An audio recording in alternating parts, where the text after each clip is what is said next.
dāvanas no ķīniešiem. Šoreiz Vevor pārstāvniecība Čehos pasūtīja šādu te komplektiņu. Nezinu, kā darbosies. Tātad mums te ir šeit instrukcija. Un šāda te kastīte.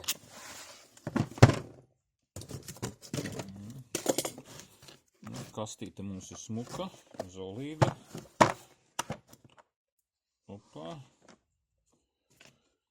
Un iekšā mums ir šāds te komplekts ar muciņām, kuras ir paredzētas aprautu skrūju izskrūvēšanai.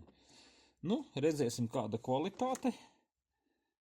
Izskatās jau skaisti. Izmēri daudz un dažādi. Jā. Nu, skatīsimies, pamēģināsim. Nu, es domāju, ka te nav ar lomikiem un 2-metrīgām trubām paredzēts skrūvēt, jo pārējas ir, bet, cena nebija liela. Reizēm problēmas ir lielai, var kaut ko piemitināt un tik klāt, bet taisni mazajām skrūvītēm. Paskatīsimies, izmēri ir milimetros ar komatiem un colās. Tas ir pats interesantākais. Nu, ko? Skatīsimies darba gaitā.